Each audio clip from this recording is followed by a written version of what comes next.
Tajuk berita kali ini, Gempar. Tun M dedah segala yang terjadi hingga langkah Sheraton berlaku. Berita dibaca daripada Akhbar, Info Rakyat. Ramai yang percaya bahawa sebabnya Anwar tidak dapat jadi Perdana Menteri ialah kerana saya menghalang. Benar dahulu saya berpendapat bahawa kerana sebab tertentu dia hilang kelayakan untuk menjadi Perdana Menteri Malaysia.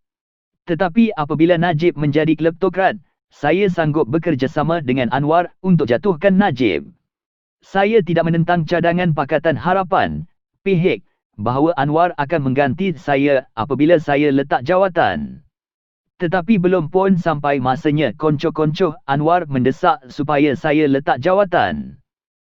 Pada 21 Februari 2020, saya diberitahu oleh Muhyiddin dan beberapa pemimpin Bersatu bahawa pada malam itu mesyuarat Majlis Presiden Pakatan Harapan akan mendesak supaya saya letak jawatan untuk Anwar dilantik sebagai Perdana Menteri. Kononnya saya akan dipaksa lantik Anwar sebagai timbalan Perdana Menteri dengan segera. Tujuan Muhyiddin ialah supaya saya setuju Bersatu keluar dari Pakatan Harapan untuk jatuhkan kerajaan Pakatan Harapan. Muhyiddin, Azmin dan Hamzah sudah rancang untuk bekerjasama dengan Muafakat Nasional untuk tubuh kerajaan baru mengganti PHIK. Azmin Ali pula telah sahkan bahawa apabila cadangan yang tersebut di atas dibuat dalam Majlis Presiden Pakatan Harapan, beliau akan walk out.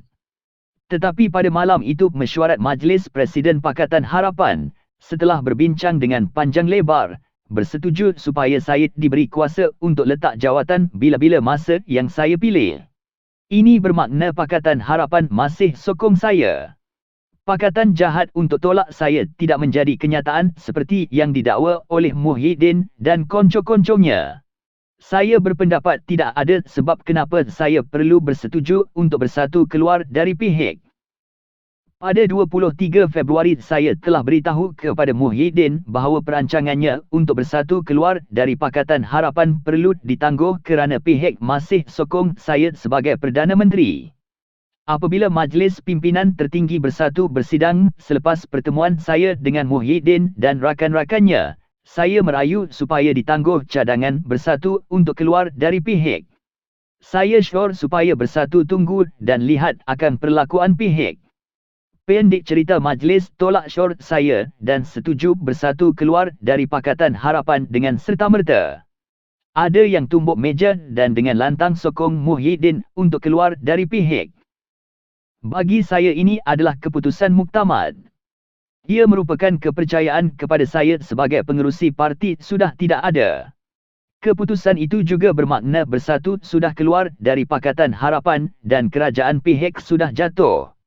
Sepanjang malam itu saya memikir akan kedudukan saya. Kehilangan kepercayaan kepada saya bermakna saya tidak lagi boleh menjadi pengerusi Bersatu.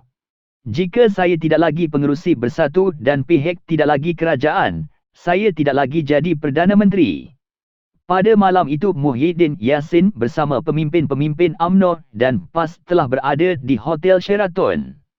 Kesanggupan Muhyiddin sebagai Presiden Bersatu berada bersama dengan musuh Pakatan Harapan bermakna bahawa rancangan menubuhkan Kerajaan Perikatan Nasional sudah jadi kenyataan. Saya buat keputusan untuk isytihar bahawa saya sudah letak jawatan sebagai pengerusi Bersatu dan Perdana Menteri. Walaupun ada ura-ura bahawa saya akan diterima oleh gabungan Muafakat dan Bersatu sebagai Perdana Menteri, saya tidak dapat terima kerana penjenayah-penjenayah UMNO akan menjadi sebahagian daripada kerajaan yang saya akan pimpin. Peletakan jawatan Perdana Menteri oleh saya tidak ada kena-mengena dengan cadangan Pakatan Harapan supaya Anwar ambil alih jawatan Perdana Menteri selepas saya letak jawatan. Dengan Bersatu dan Puak Azmin Ali keluar dari Pakatan Harapan, Pakatan Harapan sudah tidak lagi jadi kerajaan dan saya tidak lagi jadi Perdana Menteri. Yang akan jadi Perdana Menteri ialah orang yang dapat majoriti apabila pengakuan oleh ahli yang berhormat di hadapan Yang di-Pertuan Agong diadakan. Apabila pengakuan ini dibuat 92 ahli dari Keadilan, Amanah dan DAP menamakan Anwar sebagai pilihan mereka. PHIK sudah tolak saya sebagai Perdana Menteri. Saya hanya dapat 66 ahli. Jika ketiga-tiga parti dalam Pakatan Harapan menamakan saya sebagai calon mereka, saya akan dapat 158 undi setelah ditambah dengan 66 ahli yang sokong saya. Tetapi kerana mereka beri 92 kepada Anwar, saya kalah dan Anwar juga gagal. Jika saya dapat 92 dari Pakatan Harapan dan dengan itu kerajaan Pakatan Harapan dikekalkan, saya akan kembali jadi Perdana Menteri Pakatan Harapan. Dan apabila saya letak jawatan, Anwar akan jadi Perdana Menteri mengikut perancangan Pakatan Harapan. Setelah pencalonan Anwar gagal, Pakatan Harapan ingin kembali sokong saya sebagai calon Perdana Menteri. Anwar juga bersetuju tetapi dengan syarat dia dilantik sebagai timbalan Perdana Menteri. Saya tidak bersetuju kerana ingin kekal kabinet lama. Akhirnya Anwar bersetuju dan usaha dibuat untuk dapat jumlah yang cukup untuk Pakatan Harapan kembali jadi kerajaan. Dengan sokongan dari ahli Parti Sabah, jumlah meningkat kepada 114. Malangnya Muhyiddin sudah berjaya mendapat persetujuan yang di-Pertuan Agong untuk dia dilantik sebagai Perdana Menteri.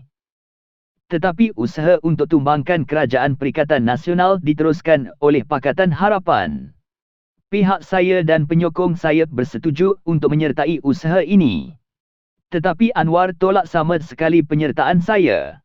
Jika saya ditolak, penyokong saya tidak akan menyertai cadangan ini.